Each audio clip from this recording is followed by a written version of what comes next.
Ya, perkara dugaan korupsi Rafael Aluntri Sambodo baru saja memasuki tahap penyelidikan di KPK. Namun ternyata ada lagi dugaan transaksi mencurigakan hingga ratusan miliar rupiah yang diendus Pusat Pelaporan dan Analisis Transaksi Keuangan dari pejabat Ditjen Pajak Kementerian Keuangan ini.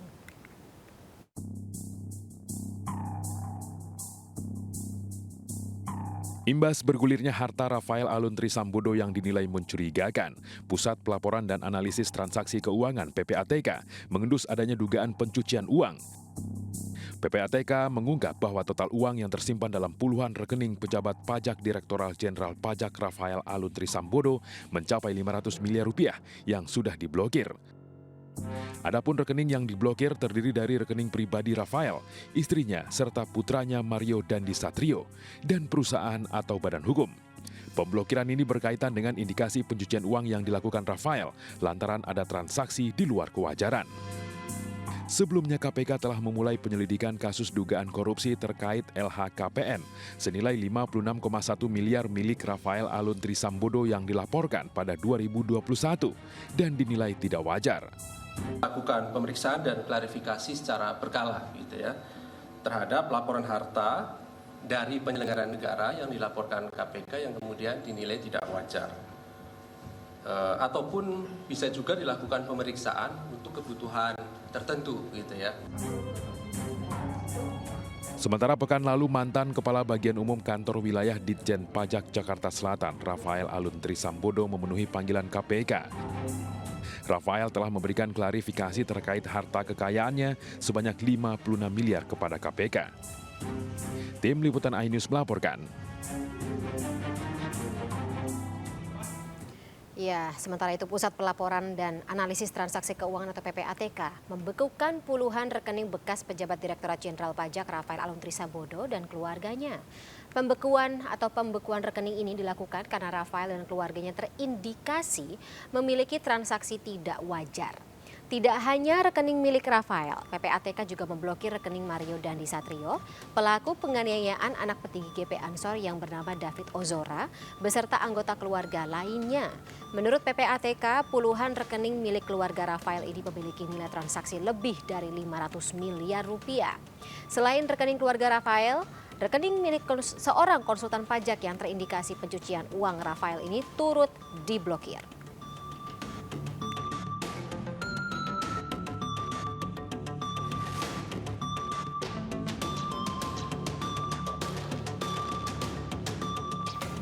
Sementara Inspektorat Jenderal Kementerian Keuangan merekomendasikan Rafael Aluntri Sambodo dipecat dari ASN Kemenkeu. Bekas pejabat Kanwil Pajak Jakarta II disebut terbukti melakukan pelanggaran berat disiplin. Hal itu berdasarkan hasil investigasi terkait harta kekayaan milik ayah Mario Dandi Satrio, tersangka kasus penganiayaan anak petinggi GP Ansor. Inspektur Jenderal Kemenkeu Awan Nurmawanu tidak merinci detil pelanggaran berat yang dilakukan oleh Rafael. Sebelumnya PPATK telah membekukan puluhan rekening Rafael dan anggota keluarganya yang nilai transaksinya lebih dari 500 miliar rupiah.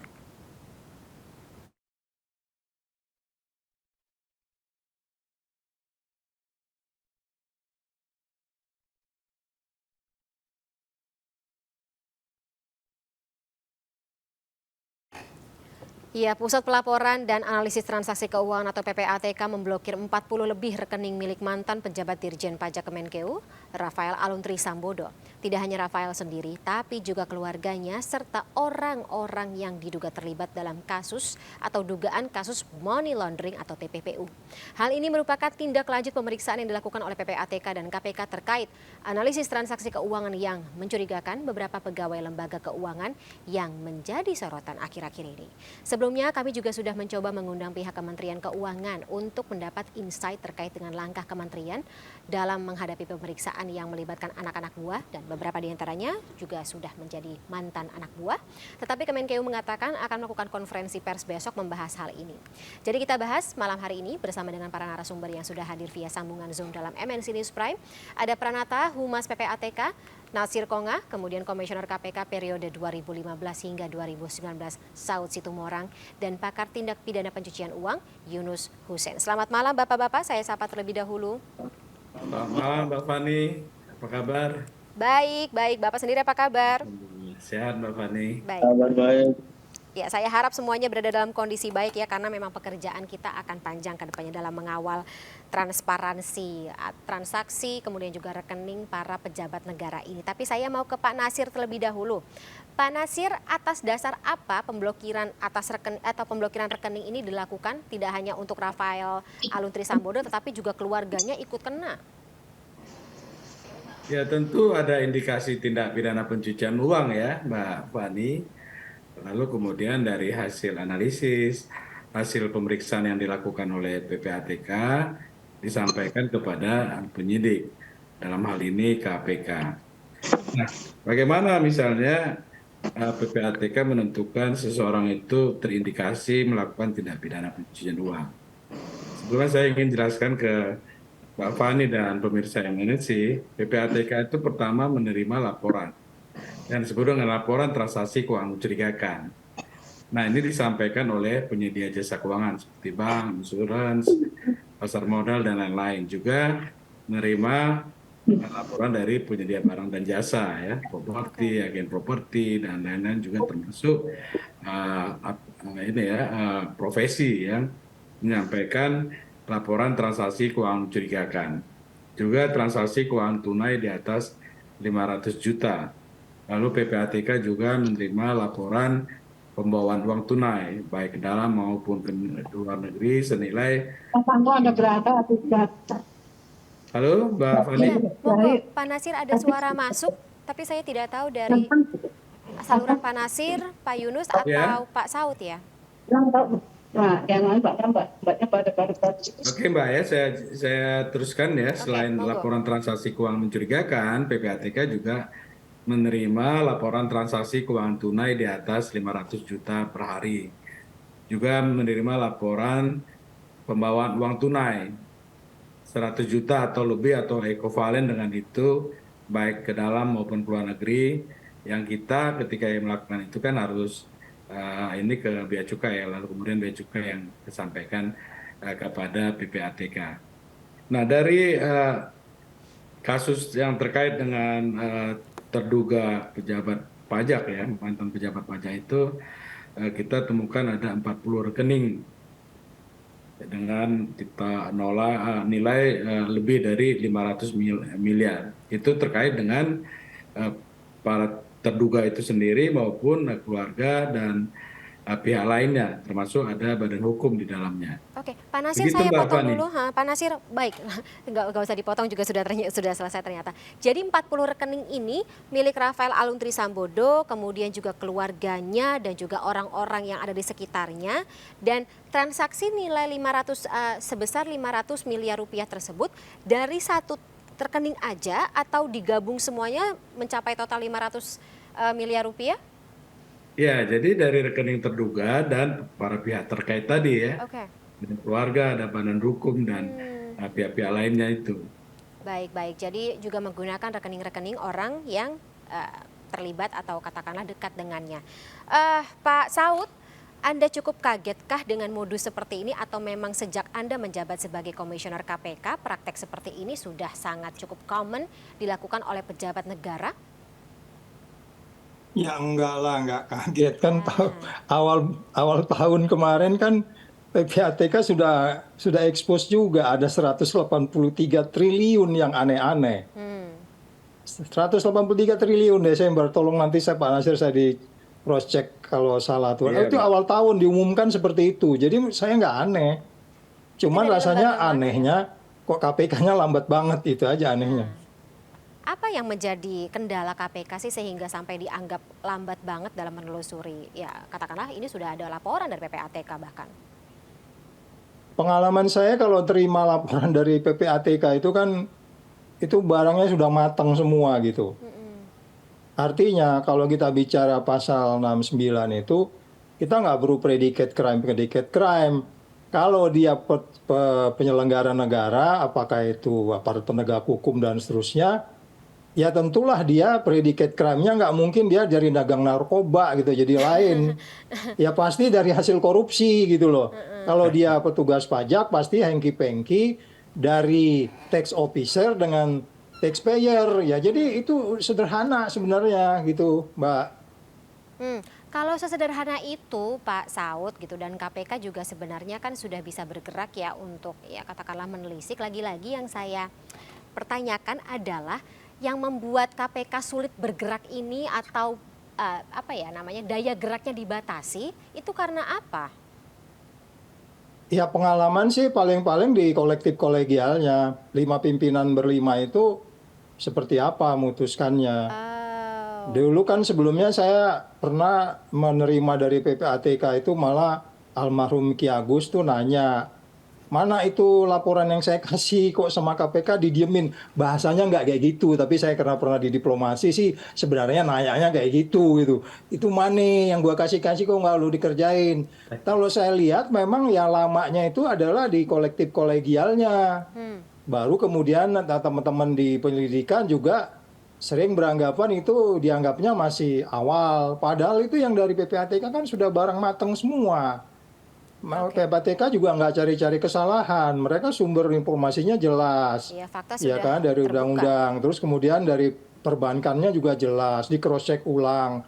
Dianalisis lagi gitu ya. Oke analisisnya boleh kurang tepat. Nah disitulah dialog itu. Jadi tapi sebenarnya barang itu sudah barang yang sebenarnya ready untuk kemudian ditindaklanjuti gitu Mbak. Oke, nah yang berarti kolektif kolegialnya ini yang menjadi sebuah pertanyaan ya. Tapi kalau dari Pak Saud sendiri gitu, bentuk kolektif kolegial atau katakanlah diskusi antar pimpinan yang saat ini bercokol di KPK seperti apa dalam menindak kasus yang kembali terjadi di lembaga negara terutama ya yang mengambil katakanlah ya mengumpulkan uang kita rakyat.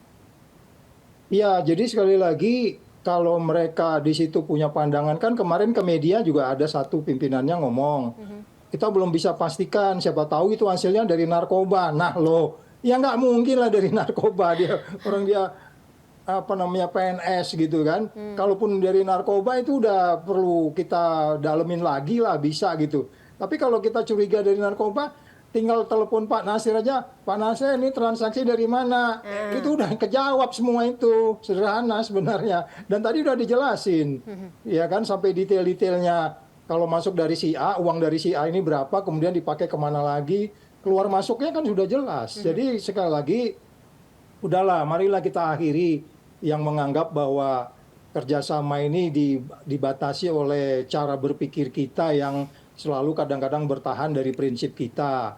Oh itu belum ada predicate crime. Kalau Anda baca undang-undang money laundering, nggak ada urusan predicate crime. Kalau Anda punya uang, nggak bisa dipertanggungjawabkan, PPATK wajib memantaunya, kemudian penegak hukum menindaklanjutinya. Jangan nanya-nanya itu hasil sana-sana sini, itu belakangan nanti. Ini sudah jelas ada pidananya. Pultoid ada pidananya, ada duit. Duitnya aja ikutin, nanti ini kelihatan gitu loh. Jadi ini cara mikirnya. Ya cara mikirnya kita salah dalam TPPU ini. Padahal ini kan udah mulai tahun 2000 berapa ya. Udah sampai 3 kali ganti itu undang-undang. Sampai jadi tetap cara penyakitnya mikirnya. Iya, cara mikirnya salah, Mbak. Oke.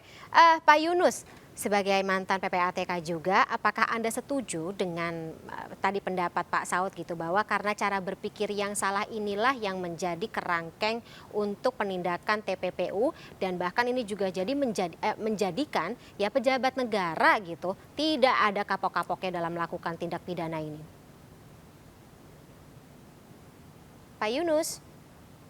Oke, Pak boleh di-unmute Pak gawainya.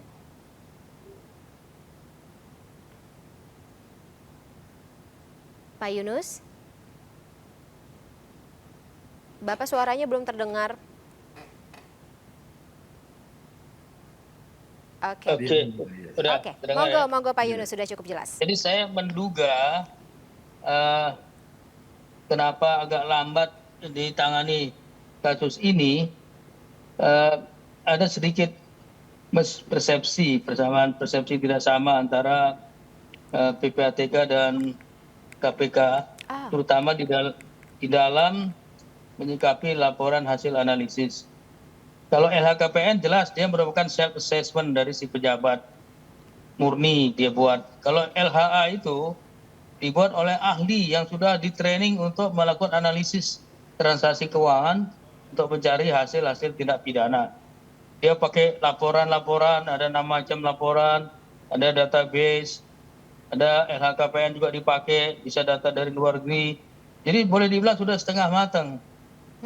Jadi kalau di dalam permainan bola, PPATK ini seperti gelandang, midfielder yang memberikan umpan kepada penyidik, dalam hal ini KPK. Harusnya KPK begitu menerima, ini udah setengah matang, ya tinggal melakukan penyelidikan, mencari bukti permulaan yang cukup, minimal 2, mengenai unsur-unsur dari pidana yang kemungkinan dilakukan, misalnya gratifikasi, misalnya bukti permulaan itu apa? Ada saksi, ada ahli, ada surat, ada keterangan, ada pengakuan. Nah kalau itu sudah ada 2 alat bukti terkait dengan pasal yang didakwakan, sudah bisa naik ke penyidikan karena sudah jelas ada perbuatan pidana dan ada calon tersangka yang melakukannya. Jadi persepsi yang sama ini bisa membuat agak lambat penanganan ini. KPK mengharapkan katakanlah lakukan klarifikasi saja, PPATK mengharapkan sudah dilakukan penyelidikan. Nah sekarang terbukti KPK benar melakukan penyelidikan. Artinya memang arahnya udah tepat ya. Mudah-mudahan ada bukti permulaan sehingga bisa ditingkatkan. Kalau tidak ada bukti permulaan yang cukup, tidak ada 2 alat bukti, ya boleh dihentikan kasus ini. No case gitu. Ketika Anda Itu aja, menjabat, Pak. Pak Yunus, memang kendalanya juga sama seperti itu? Ya kendalanya kurang lebih sama. Saya tahu persis pada waktu saya diundang oleh KPK, oleh pengaduan masyarakat, mereka menganggap LH itu seperti Dumas, pengaduan masyarakat yang masih mentah, yang harus diklarifikasi sana sini. Padahal beda LH sama LHKPN. LH itu tadi, dia sudah punya nilai tambah, sudah dianalisis, sudah diperdalam oleh analis-analis kami yang memang sudah jago, sudah di training untuk sudah itu. Detail. Pakai database yang banyak, pakai laporan, termasuk LHKPN kita pakai juga. Jadi harusnya jangan dianggap sebagai pengaduan masyarakat. Mungkin di sini persepsi yang nggak sama ini yang membuat lambat penanganan LHKPN. Apalagi seharusnya ya, KPK sudah pakai teknologi, harusnya pakai risk-based approach ya. Kalau pejabat-pejabat yang berisiko tinggi seperti penegak hukum, kemudian pejabat pajak, politisi, harusnya itu menjadi high risk profile yang harus diprioritaskan penanganannya. Jangan disamakan dengan pejabat-pejabat lain yang tidak punya kewenangan yang luas, tidak punya kaitan dengan sumber daya keuangan negara misalnya. Nah, risk base ini perlu mereka jadi prioritas, kemudian kalau bisa begitu hasilnya ketahuan diumumkan kepada publik. Misalnya si A laporannya sekian ternyata tidak sesuai, disebut umum saja. Biar ada efek jera kepada yang bersangkutan. Ada istilahnya naming and shaming ya. Kita sebut namanya ini lapornya nggak benar gitu. Ya ada koreksi. Nggak langsung ke pidana tapi ada perbaikan dulu lah di situ. Oke, baik-baik. Lagi-lagi nih persepsi menjadi salah satu indikator utama kenapa penanganan TPPU dirasa lemah, kemudian juga menjadi celah bagi pejabat-pejabat ini gitu, pejabat-pejabat nakal ini untuk tetap mencari bagaimana caranya ya tindak pidana pencucian uang ini tetap berjalan. Kita akan dalami di segmen berikut ya Bapak-bapak, tetaplah bersama kami. Pemirsa juga tetaplah bersama kami. MNC News Prime masih akan kembali setelah jeda.